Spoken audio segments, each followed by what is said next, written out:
fallen badge concerns the murder of Memphis police officer Sean Bolton. I happened to be the lieutenant over recruit training at the police academy at the time Sean Bolton began his training in 2011. Like all former military personnel, I'm sure it was all he could do to suppress a laugh or a yawn at my daily motivational speeches to his recruit class. As you might guess, the speeches were heavily seasoned with obscenities, and like the training was supposed to help identify and eliminate recruits who wouldn't be able to hack it as a police officer. Military people, especially the Marines, had no problem with that aspect of training. It was a cakewalk. I was around for only the first few weeks of recruit Bolton's training before I moved on to the organized crime unit. I never saw Sean again. It was August 1, 2015, and it's a few minutes past 9 p.m. Officer Bolton, who's assigned to Car 364 Delta,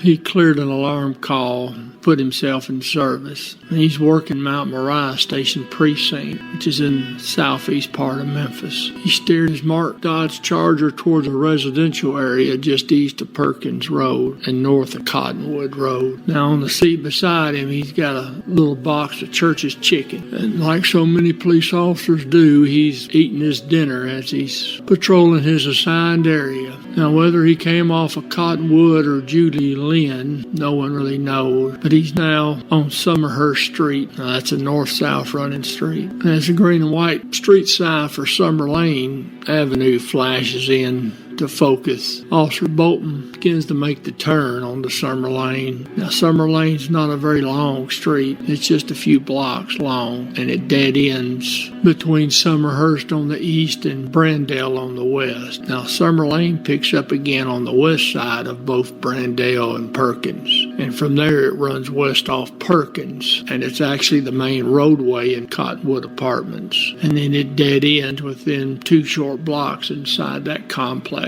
As with so many streets in Memphis, Summer Lane's stopping, starting, ending, then restarting blocks away can be a headache for normal navigation with or without GPS. On this night, it will cost valuable time for responding officers. Now, as Officer Bolton makes his turn onto Summer Lane, he sees the headlights of a car. The car is parked facing in the wrong direction on the north side of the street in front of 4866. Bolton turns on his car-mounted spotlight, shines it into the interior of the car, and it's a burgundy Mercedes. There's 2 male blacks inside. Now the driver stares up at the spotlight, and then he bolts out of the car, runs back north-northwest. Passenger, he's trying to get out of the car. Bolton bolts out of the squad car. He runs and he cuts the passenger off as he's trying to get out of the car. So they get to struggling. Now the passenger, whose name I will mention but once more, probably in this whole episode, his name is Tremaine Wilbur. Now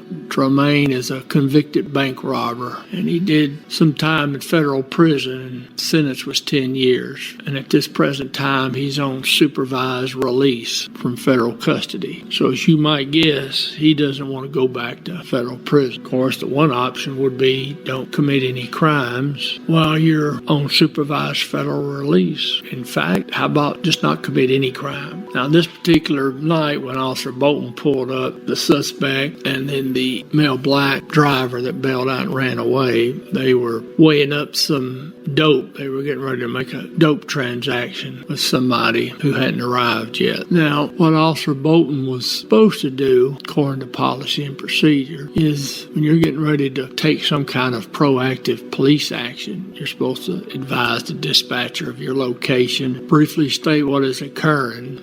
It sounds good on paper, but police officers who like to work, sometimes that doesn't always happen. Sometimes things are happening so quick you don't have a chance to get on the radio and say anything. In this particular case, Officer Bolton did not get on the radio when he first saw what was happening. Failing to do so would have made no difference, because because he's going to be dead in less than 15 seconds. So Officer Bolton and the suspect, they're still tied up and they're scuffling around and struggling. Now the suspect, he's yelling out loud as he can about, hey, get your phone, tape this. He's repeating that constant. Now, he's not necessarily doing that because he expects anybody to get their phones out. They might or they might not. I think the reason he's saying is because he believes that police officers are so worried about complaints and video. I think he's counting on the fact that Officer Bolton's going to either back off or at least flinch long enough so he can draw his pistol that he's got underneath his shirt. Now, if you didn't know this, I'll just let you in on a secret. If you're on supervised release for committing a violent felony with the federal government, if you've got a pistol on you, you're in a lot of trouble. It's not only are they going to revoke your supervised release, make you serve the rest of your sentence, they're going to give you another charge or two. They're going to give you a charge for the pistol, and they're going to give you a charge for the bullets in the pistol.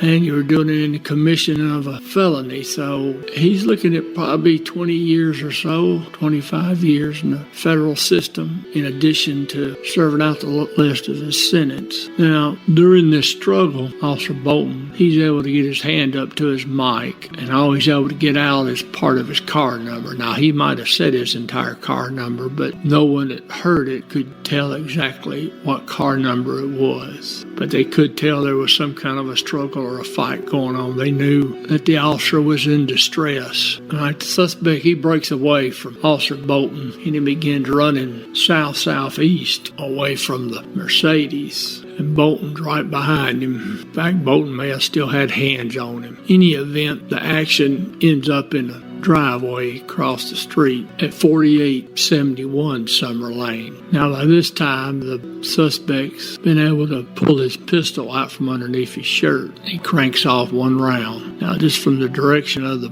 bullet, Bolton right side of his body must have been bladed towards the suspect because the round hits Officer Bolton in the left part of the jaw. That's where it enters. Comes out of the jaw and then it strikes him down in the left shoulder. That's where it re-enters the body. And it hits it in the area just about where the neck comes down and meets the shoulder. Now, as soon as that happened, Officer Bolton starts to collapse on the driveway. And at the same time, both his hands go up to his face. So when he lands, he's laying face down, his hands covering his face. Now, if all the suspect wanted to do was escape, he had his chance now. The officer's down, he's incapacitated. So he can walk away. Instead of doing that, he begins to slowly back down the street and he fires 9 more rounds from his pistol at fallen officer. Now we know his path because the spent cases mark his path as he's backing down the street firing. So in my estimation, this is not about escape. This is about taking out his frustration on Officer Bolton. He's taking out his frustration on Officer Bolton for his own miserable life and his poor decision. Now, those 9 additional rounds that he fires as he's backing away, 7 of them strike Officer Bolton. Then the suspect takes off and runs southbound from the scene between the houses. Now, while this was going on,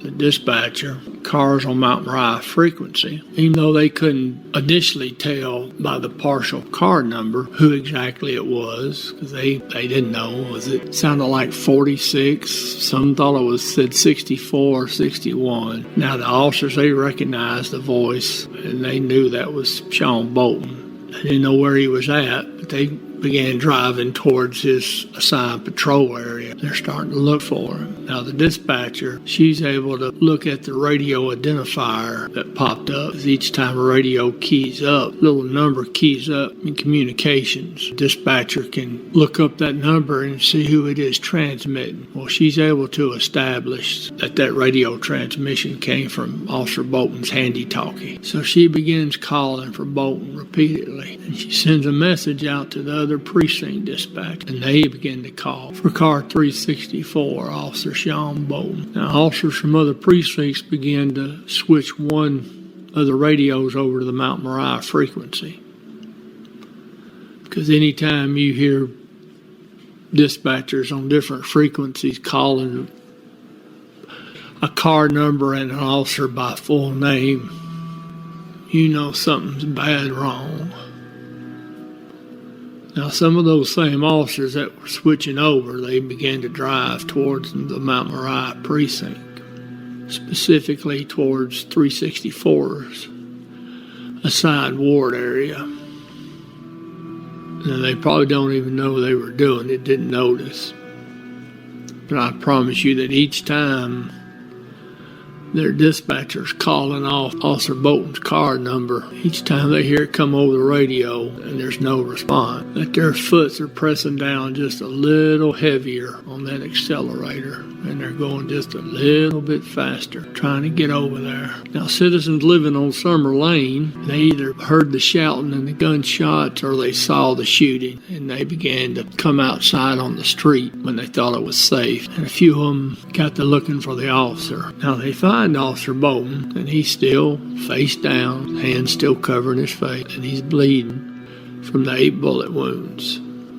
Now, 4 or 5 of them begin trying to call 911 on their cell phone, but each time they keep getting busy signals. So finally, one of the citizens, who I'd call a pretty brave fella, he leans down beside Officer Bolton, and he's telling him everything's going to be okay. And he tells him that he's going to borrow his radio so he can call for help. So the citizen, he gets on the radio. 364 Delta. Y'all got a man down. Where?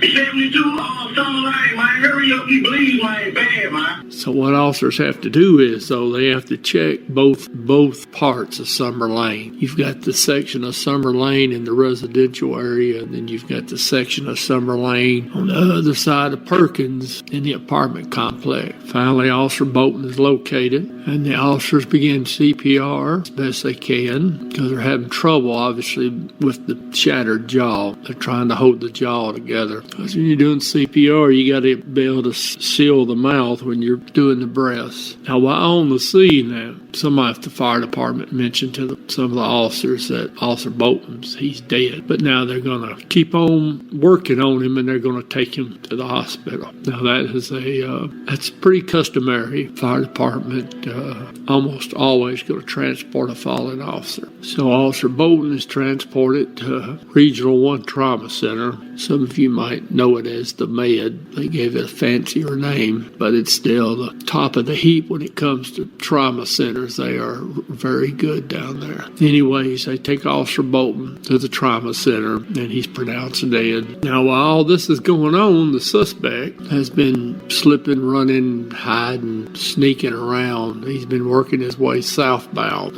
He's walking parallel with Clearbrook, and he's not walking just right out on the street because too many squad cars riding around. Anyways, he eventually reaches 3000 block of Clearbrook, and he sees a fella getting out of his car at 3035 Clearbrook. So he puts a gun to the back of the victim's neck, and he tells him, "I just shot a policeman and I'm taking your car." So then he jumps into the victim's car. It's a 2002 silver Honda Accord, and he drives away southbound towards Knight Arnold, which is just a block or two from the 100 block of Clearbrook, and the suspect disappears. So for the next 48 hours, they're looking for the suspect, because by now they know who it is, because they recovered his fingerprints from inside the Mercedes and off of a cell phone that was recovered on the scene. What he does is, 2 days later, he turns himself in to the U.S. Marshals, which may have been the only intelligent thing he's ever done in his life. So the Marshals take him into custody. Now, Wilburn is tried in state court, and the jury finds him guilty. They find him guilty of first-degree premeditated murder. Now, the other charges, carjacking, employing a firearm during the commission of a dangerous felony, and possession of a firearm while having a prior felony conviction involving the use or attempted use of violence. He had pled guilty to all those in a separate little hearing. So all the jury had to consider was first-degree premeditated murder. For whatever reason, he said it wasn't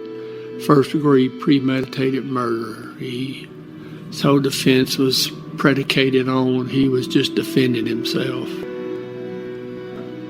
Everybody should have a right to defend yourself when you're getting ready to make a drug transaction, even if it's the police.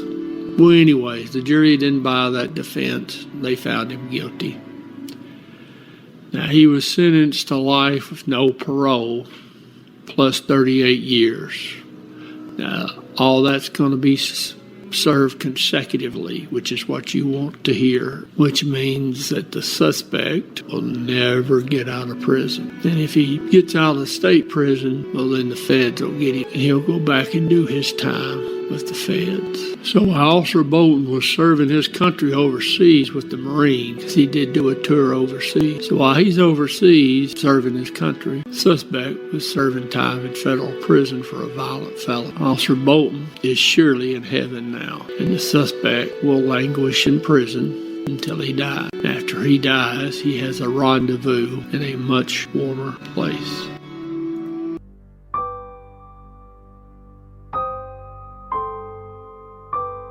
Officer Sean Bolton. End of watch, August 1st, 2015.